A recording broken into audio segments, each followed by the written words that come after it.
All right, it's 9:30 and we'll go ahead and get this technology committee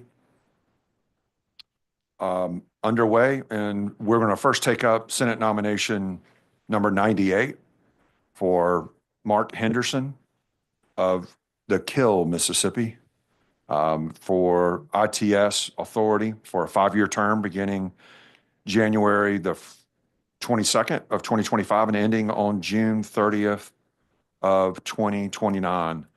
Members of the committee, I'm going to let Mark introduce himself. We'll let you know that he has done his statement of economic interest and has also submitted the bond to the Secretary of State's office. Mark, if you would please, first of all, I would like to acknowledge Chairman Jill Ford, who came over from the House to sit in with us today. Always glad to have you here, ma'am. Thank you very much for joining us. Mark, if you would, give the committee and the chair lady and I a little bit of background, how long you've been with ITS on this board, and I'll turn the floor over to you, sir. Sure. Thank you. Again, I want to say thanks and that I am deeply appreciative of the opportunity to do this remotely. By way of introduction, I would say that nearly a lifelong resident of the state of Mississippi, born in Mississippi, raised in Mississippi, got the distinct privilege of attending the Mississippi School for Math and Science many, many years ago now. I was in the second class. So the first, what we call a real class that had both had seniors. I would speak out very highly for that program, which is the Math and Science School. Took me from being someone that was likely destined to haul pulpwood for a living to now being the CTO of a startup company that's valued north of $100 million. So I've been very, very grateful for that opportunity and all the things that have been provided along the way. A lot of people also know me as the beer guy. Leslie and I started the very first brewery, packaging brewery in the state of Mississippi back in 2005 and worked closely with the legislature to work that through the process. I became Leslie actually ran the business. She's a chemical engineer by training, my wife. And I did the fix it and built machines and robots and all of those kinds of things.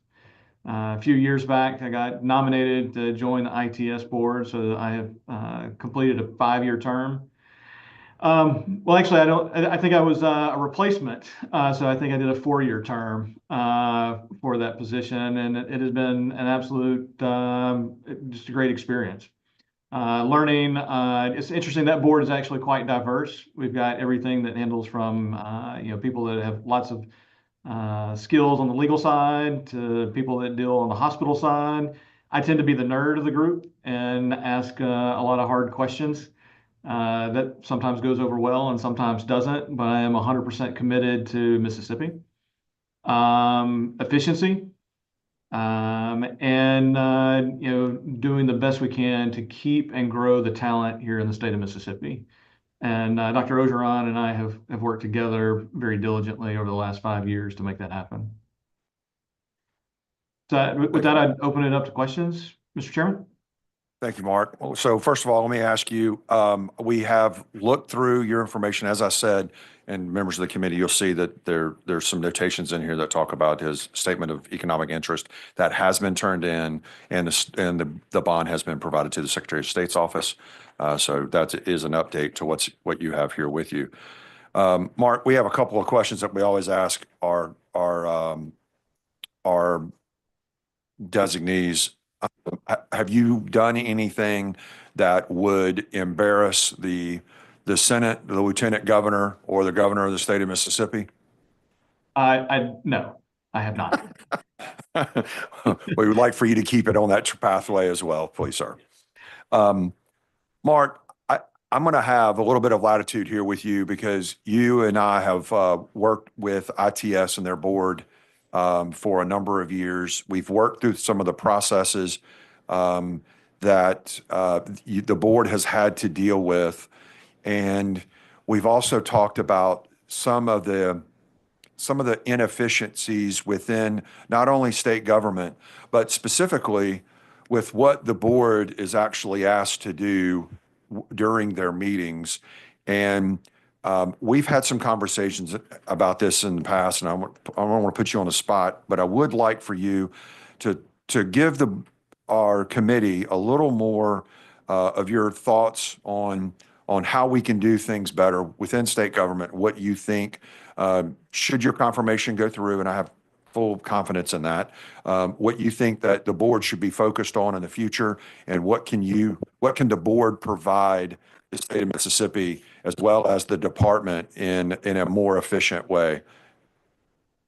Wow. How long do we have? I mean, that's Yeah, I know.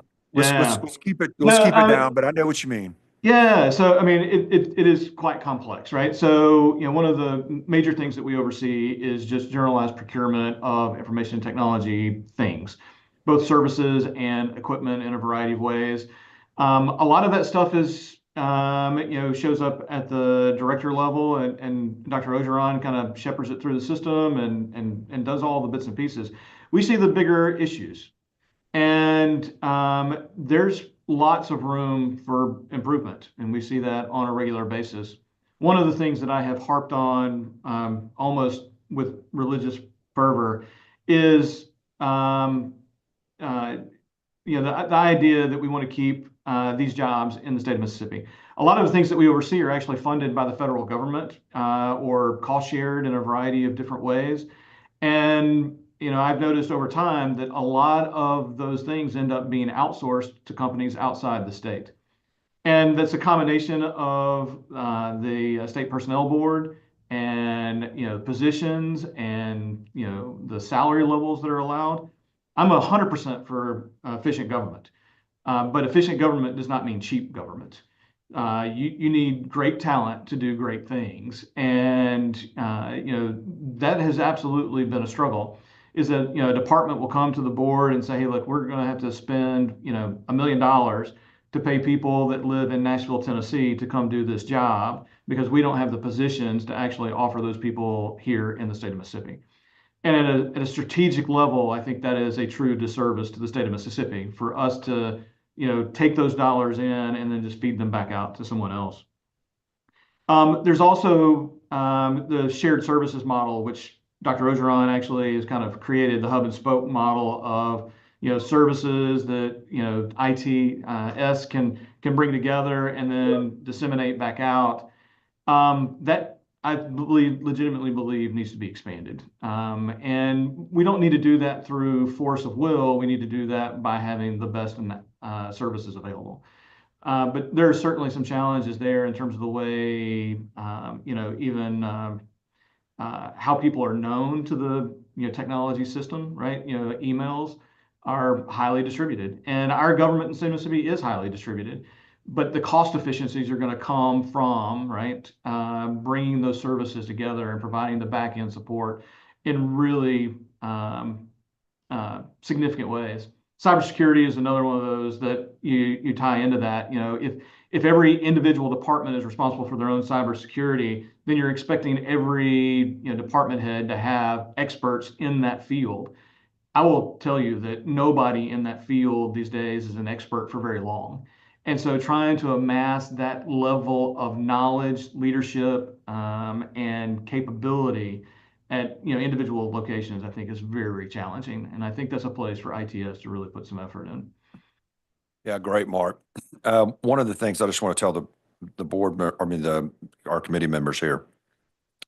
One of the things that I think Mark and I got frustrated with the most several years ago is there was an agency that was coming in. It was asking for a request for a procurement, and there's some contractual services. And we asked, why couldn't the agency do this work in-house? They're like, well, we don't pay enough. And I don't remember the numbers, but I'm just going to say, I think we paid this person $70,000.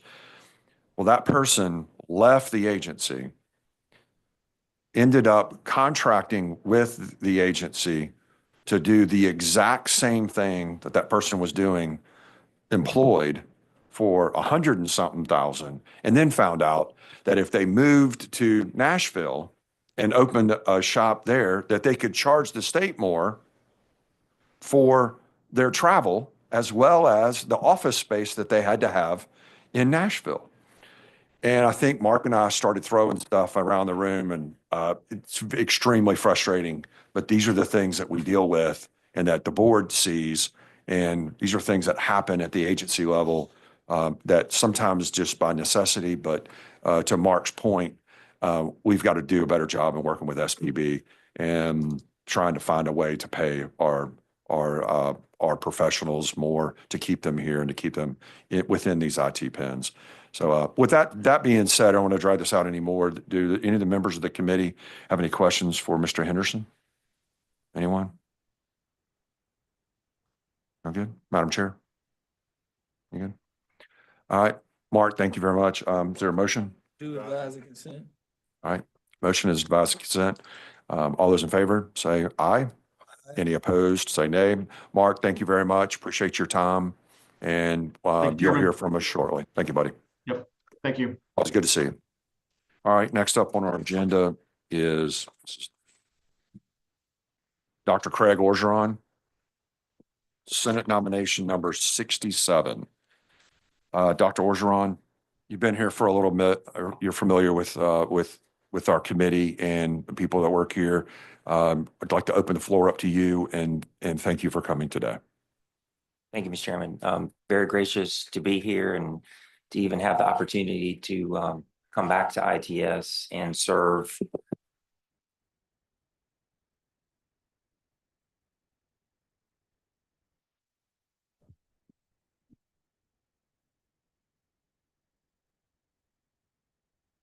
Thank you, Mr. Chairman.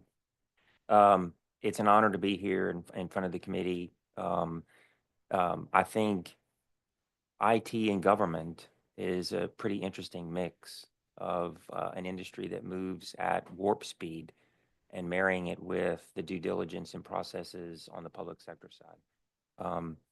Technology is the elixir in 2025 that can help Mississippians have better lives. And I think, feeling that mission pretty much down to our bones is what we're all about. And I'm very, very grateful for the team at ITS and how we fit into government and what we can do. Great. I will say that as you can see in our packet, all the information has been provided. Of course, this is just an extension. All that's been done ahead of time. Everything came back clean. As I've asked others, have you done anything that would be an embarrassment to the Senate, the Lieutenant Governor, or the Governor of the state of Mississippi? All right, great. Thank you. I want to ask you, well, first of all, I would like to make a statement. You're the executive director of ITS. You are the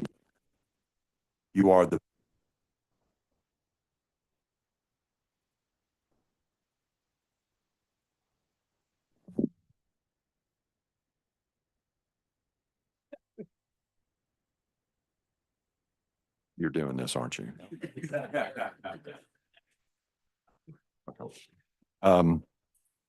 You are the business side for technology for all of our state agencies. You're also the procurement side, and that has always been a very difficult process.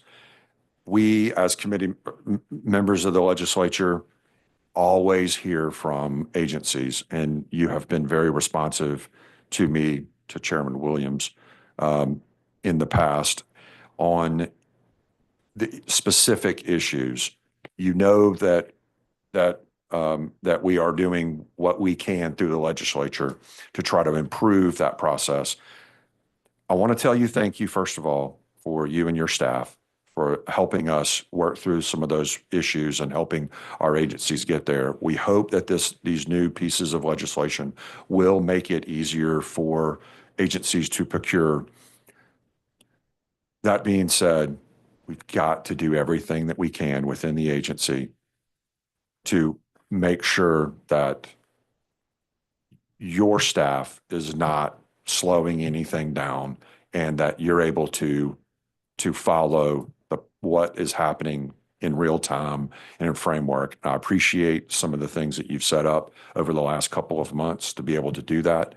I think the members of the committee will be glad to hear how that progresses over the next couple of months as you go through some procurements. But can you speak to that for a second? What have you done? What are the corrective actions that you've taken? And what do you need to move forward to be more efficient in that procurement process for agencies? I think there's three buckets to talk about. I think one bucket is the things inside the agency that we were progressing on, right? So the implementation of a project management system, the rollout of new procurement vehicles, our new cloud vehicle, which is available. Those things have been in flight for a couple of years to bring that to fruition.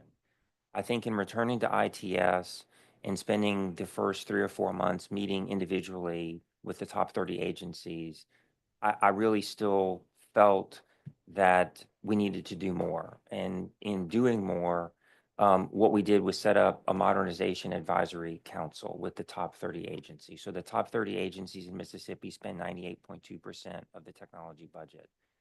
And the goal for this was engagement. The goal was to sit down. There's elements of the ITS code that allow me to set up these entities, and I did that, and we got moving. It's critical to be able to have dialogue about, as Mr. Henderson said, where ITS fits in that process and how we can both provide transparent and ethical procurement, which is an enterprise function, and get the agencies where they need to go from a business perspective. So this advisory council, to really be candid, is nothing ITS has done before from a procurement perspective. In fact, our meeting is this afternoon at ITS, our 4th meeting. I did bring on a company that has flown in to be with us today to move with speed. And I feel very, very good about what that looks like. I think the third bucket is an acknowledgement of how dramatically different the world is. I mean, how dramatically different these procurements are happening, right? So these cooperative agreements, which many times exist at the national level, more and more and more services and products are being offered through that. And we want to be at the forefront of what that needs to be. A couple of metrics that hit me when I came back. In the last 3 to 5 years, the spend on technology in our agencies has gone up between 22 and 30%. And I think one of the ways that I sort of ingested this last fall was an acknowledgement that we need to be in alignment. I think the legislature's support of agencies with dollars to spend on technology is real leadership, because technology can change a government. And we have to be in alignment with that. And I think the modernization efforts in procurement are very real. We take them dead serious. And the last thing I'll note is, when code sections got opened at the beginning of this session, because the same code sections were opened last session, I think internal to ITS, we really approached it very, very differently. And we said, this is an opportunity for us to look at these code sections and really modernize. And the team did that. The team spent days walking through some things that haven't been touched in 30 years. And really putting our best foot forward and telling the legislature we're doing that. So internal change at ITS, never before engagement with the top 30 agencies through the advisory council that it's going to produce a roadmap. It's already producing changes to limits. It's already producing changes to how we operate. And to be candid, getting this legislation this session, we've worked very hard on that. Those are 3 big pieces that I think have been critical, in addition to listening. On the phone yesterday with our new state superintendent, Lance Evans. And he had a request, and I took the call, and we were testing at 8 o'clock last night to get him where he needs to go. And I think that's how you got to do it. All right. So do we have our innovation fund still intact? Okay. You know how important AI has been to Senator Williams, to Representative Ford, Chair Lady Ford, and me as well. we're expecting you and the agency to provide that guidance and counseling and leadership to agencies and push them to adopt this without incurring unreasonable contractual expenses through through other companies.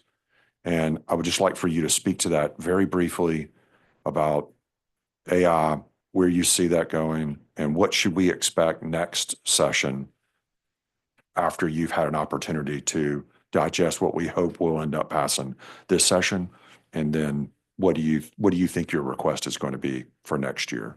Great question. So I'm really pleased with the progress. You know, I think 6 weeks back at ITS, we formed an internal team that Stephanie Hedgepeth, our CAO, led at ITS, and we had a draft of an executive order to the governor in about 6 weeks. We spent the fall having a conversation, and I got the call in December. I was thrilled that the governor was going to sign that order. This is a both-and strategy. So it was both a strategy to get the order moving, and the governor has signed our AI task force as well. I believe it's in Bill 2426. So we're thrilled. That framework in the last 6 or 8 months, and the work to do, that's the framework we need, right? So we were told to go look at what agencies are doing, build these guardrails, and do that. And then our other piece for policy or regulatory or data protection is there. So I think tremendous progress in 8 months from a framework perspective. We're moving on the implementation of the order by doing an inventory of what's out there. Our team continues to meet weekly, in fact, regarding privacy, any other contractual or frameworks for use cases with agencies. To the latter part of your question, I think really vetting what these use cases need to be and how they live inside that ethical and transparent framework is where we'll be in the next year. So we have partnered with the Mississippi Artificial Intelligence Network, Maine, and AWS to set up an innovation hub, which is live and kicking. And I think we're working with Microsoft and Copilot. So we have 33 enterprise agreements with Microsoft across our largest agencies. So we're going to be not only multi-cloud, because we have an expectation that Google Foundations will be implemented before July 1. Remember now, on top of those cloud stacks is where AI lives. Mhm. Right? So we have the on-ramps, if you will, to the big three in a multi-cloud strategy and a multi-AI strategy. So as our agencies innovate, we're ready for it. Right. I have one last question for you. You're familiar with our AI bill that we have going through the advisory board that Senator Williams has been working on. Do you believe that bill is complementary to the governor's EO? And do you see that this bill is necessary for what we need to do to protect the taxpayers and the state of Mississippi? Great, thank you very much. Are there any other questions? Senator Williams? You go, buddy. Thank you, Mr. Chairman. Just, I think I'd be amiss if I didn't make at least a comment, and I think I may be speaking on behalf of Madam Chair here. Just affirming everything you said about Dr. Ogeron and his leadership abilities. I think you come in at a great time with a lot of challenges in front of us, and you've taken the initiative by meeting with the 30 agencies about procurement reform and inviting agencies there, and to compliment your staff as well. Great leadership staff that you've got. I've enjoyed working with you as we are both advisory members on the board, and speak to Mr. Henderson as well. We look forward to continuing to go down this path. In the few months we've worked together, there's been tremendous traction that's been gained. And as we've dug deep into it, and I think I need to say this, as we found out, ITS a lot of times is the red-headed whipping child, and I don't think it's deserved. The perception is reality thing that Bart says a lot. A lot of times, a lot of the breakdowns is also within the agencies that are requesting, but inviting them to come and break bread together and talk puts everybody in the same room, and the traction that is getting there, I think there's no doubt under your leadership that we'll be able to continue to improve the efficiencies of the procurement concerns that we have. But